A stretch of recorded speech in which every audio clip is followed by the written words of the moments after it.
Hello, I want to give a shout out tonight to Mrs. Gresl, who asked me to read Little Red Riding Hood. Little Red Riding Hood. A long time ago there lived a sweet little girl who was thoughtful and kind and loved to visit her grandmother. Her grandmother enjoyed the visit so much that she gave the little girl a special present. She sewed the girl a wool cape with a hood. It was the girl's favorite color, a wonderful cherry red. The girl liked her cape so much that she wore it everywhere.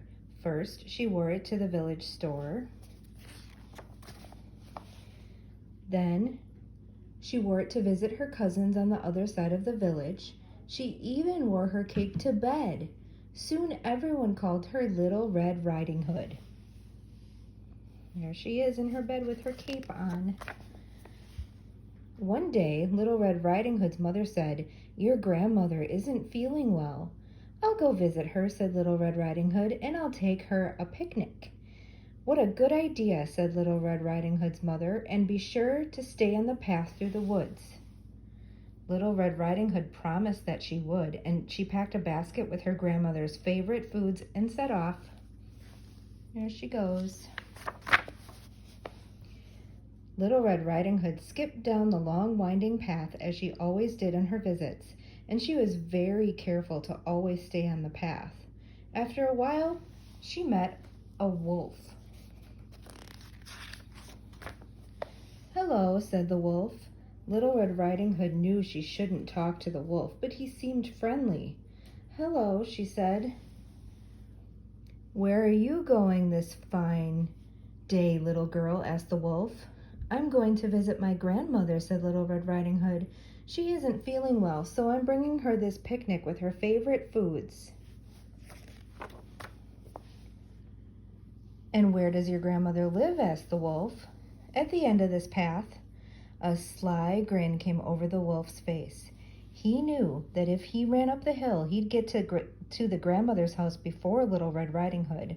"I'll gobble up the old lady and the little girl," he thought, smacking his lips. "And I'll gobble up that tasty picnic, too."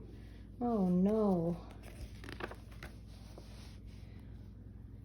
"Look at all the flowers growing in the woods," said the crafty wolf. "Why don't you pick some for your grandmother? Pretty flowers will make her feel even better." "Good idea," said Little Red Riding Hood. The prettiest flowers were far from the path, but Little Red Riding Hood thought that it would be all right to leave the path just this once. When she turned to pick some flowers, the wolf ran straight to the grandmother's house.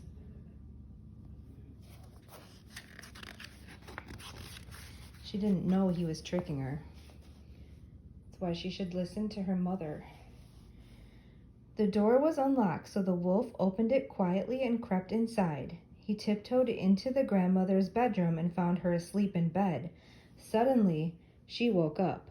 When she saw the wolf, she screamed. "Help! Help!" cried Little Red Riding Hood's grandmother. The wolf grabbed her, pushed her into the closet, and locked the door. "Be quiet," he said, "or I'll gobble you up now instead of later." The wolf quickly put on a nightgown and a cap. He hopped into bed and pulled the covers up to his hairy chin. At that moment, Little Red Riding Hood knocked on the front door. "Grandmother," she called. "Come in, my dear," said the wolf in a high voice. Little Red Riding Hood went into the bedroom. She stared at her grandmother lying in bed. Her grandmother looked very strange, and Little Red Riding Hood was afraid. "Grandmother, what big ears you have," said Little Red Riding Hood. "The better to hear you with, my dear," said the wolf. "Grandmother, what big eyes you have," said Little Red Riding Hood. "The better to see you with, my dear," said the wolf. "Grandmother, what big hands you have," said Little Red Riding Hood. "The better to hug you with, my dear."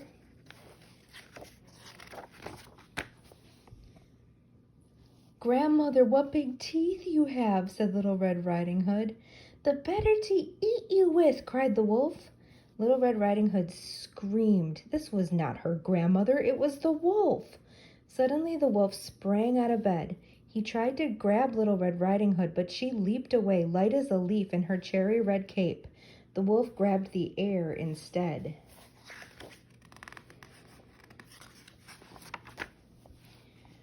With a yelp, the wolf tumbled out the window and rolled head over heels down the hill. He was never seen again.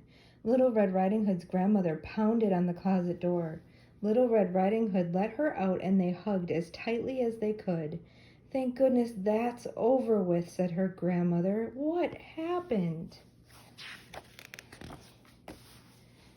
"Mother said you were sick," said Little Red Riding Hood, "so I brought you a picnic lunch. But I left the path to pick flowers." "Well, I think you've learned your lesson," said her grandmother. "I'm just glad we're both safe." Then Little Red Riding Hood and her grandmother sat down and enjoyed their visit together. It was the best one they ever had. That's the end. Thank you so much for reading Little Red Riding Hood with me tonight and learning the lesson that you should always listen to the people who are trying to keep you safe, like your mother or your teacher or your father or your auntie. Have a good night.